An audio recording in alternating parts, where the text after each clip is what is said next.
everyone. Good morning. All right, so second day of May, finishing the morning up $11,000, which means between yesterday and today, I'm up a little over $30,000 on the month. I finished the month of April up only about $40,000, which for me is the worst month I've had since November. So in these last 2 days, I've already made 75% of what I made in the entire month of April, which is good. It seems like maybe the market is starting to heat back up. PRPO is a big momentum stock today.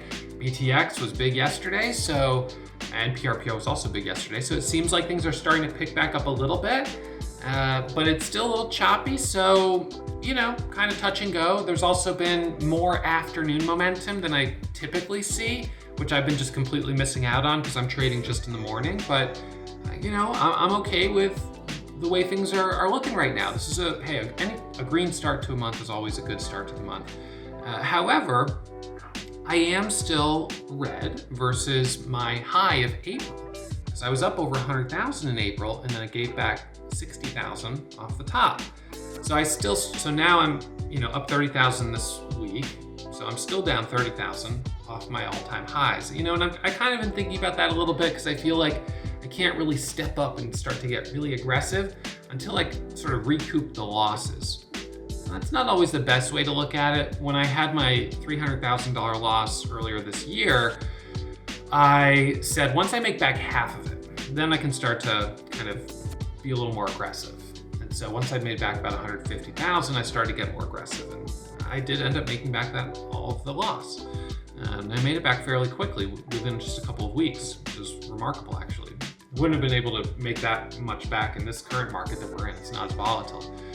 But I think that that's a good approach to sort of reduce risk while you're sort of trying to rebuild. And then once you start to get some momentum, maybe once the market starts to pick up a little bit more, then that's when I'd look to increase my share size a little bit more. So I did increase share size today, mostly because PRPO is a cheaper stock and I felt that I needed larger share size. It has over 100 million shares of volume right now. So I think that was the right one to be aggressive on and to trade with larger size, but I still have to each day kind of take it as it comes in terms of how aggressive am I going to be. So hope you guys enjoy the recap. As always, my results are not typical. Trading is risky. Most beginner traders lose money. So you should approach trading with caution and trade in the simulator before you put real money on the line. All right. So I hope you guys enjoy the recap. Please hit that thumbs up if you haven't already, and I'll see you first thing tomorrow morning.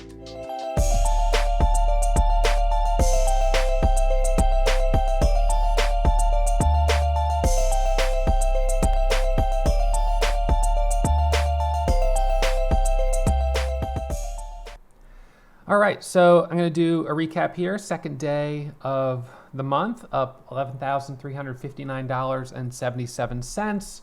I was up about 16,000 at my high, so I gave back about a third of my total profit today. I gave it back going long, a little too high on PRPO, getting stopped out, and then on sort of one other trade where I was also in a little too high and getting stopped out. So market's starting to pick back up. I tried to, push on it a little bit, ease on the throttle, get a little more aggressive, and flew too close to the sun. I got a little too aggressive and had to, unfortunately, give back a little bit of those gains, cutting the losses. But that was the right move. If I was still holding now, it's back down at 7 versus a high of 9. So it's good to cut the losses, for sure, and I'm grateful to be green. So yesterday was a good day, as it turned out. Today is a good day. In these 2 days, I've actually made 75% of what I made in the whole month of April. I made about 40,000 in the month of April, and I'm up 30,000 between yesterday and today. So this is a terrific start to the month compared to last month.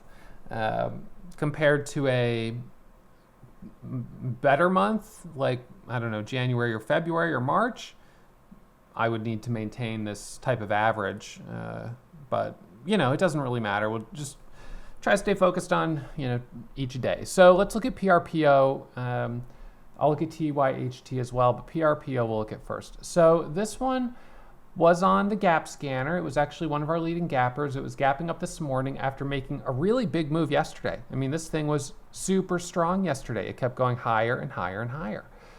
It pulled back pre-market, and then at the open, or sort of a little bit before the open, it did a break of VWAP.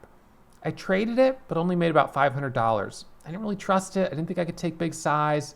Did a false breakout, dropped down, and then at the open, took a long, and it rips all the way up here into a halt at 738. Opens higher into another halt at 837, and it squeezes then up to 918 before pulling back, as you can see here. This is the 5-minute chart.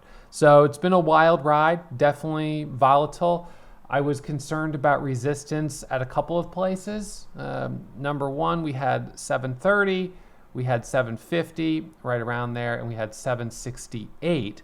And then of course we just had the whole dollar of 7. So once we blew through 7, then I was looking at 745, 750. We got up to 750 into the halt, and then we continued higher. We had a daily level of $8, which was daily resistance, but above 8, we then had a bit more room. So $8 was resistance from that day, and then back in this area, there's a little bit of resistance at, I think it was like 860 something, 850, and then 910, and then 1080 approximately. So we did get into having a bit more room there as it moved higher. These are those levels that I just drew on the daily chart. So we went right through 8, pretty much right through 850, but 9 was an issue.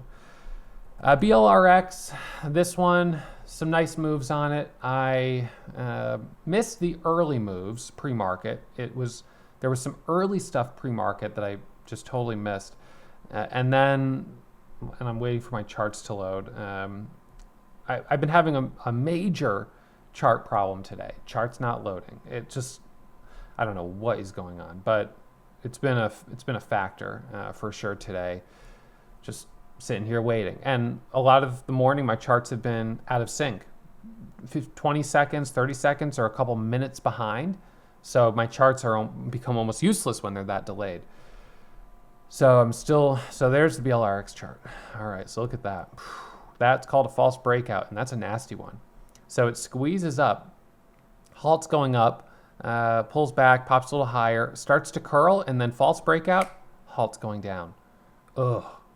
Yuck, that is not nice to see. So anyways, I didn't get any trades on that one. TYHT, I took one trade on it. It halted up twice in a row. It then opened and it dipped down. I bought the dip. It curls up through 18. And so that was a nice trade. But that was the only one I took on that one. So this is where I finished the day, $11,359.77.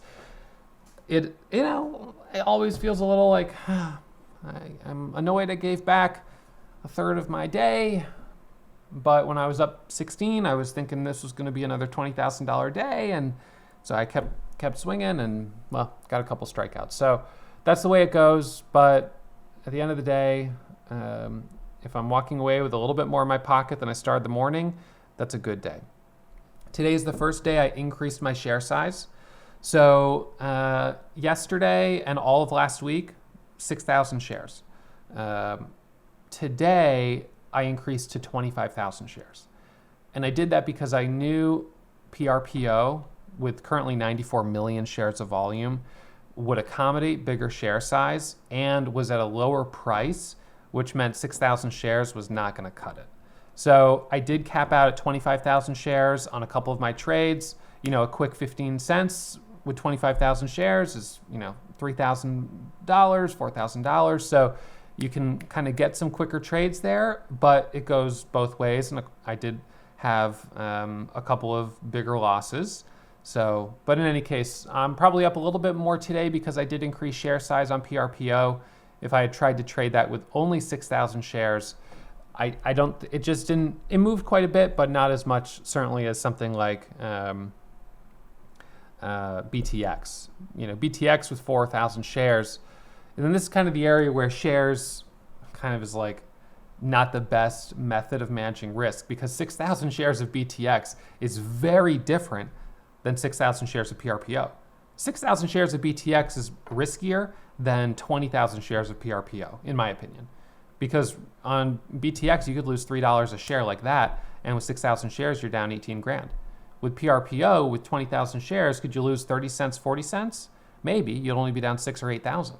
So you're actually risking a lot more when you're taking that share size on a higher price stock. But in any case, it's always hard to figure out the best way to kind of throttle yourself back when you feel like you need to slow down, and share size is typically the easy way to do it, because usually I don't trade the higher price stocks, but in the last year we have seen some of these higher price stocks make big moves, and those have presented some good opportunities. So in any case, this is where I'll finish today. As always, my results are not typical. Trading is risky. Most beginner traders lose money.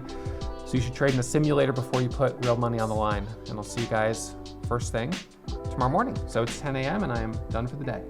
I hope you really enjoyed that video, and make sure you hit the thumbs up and subscribe to the channel if you haven't already. Our goal is to hit 1 million subscribers this year, but we won't get there without your help. So please, please, please hit that subscribe button.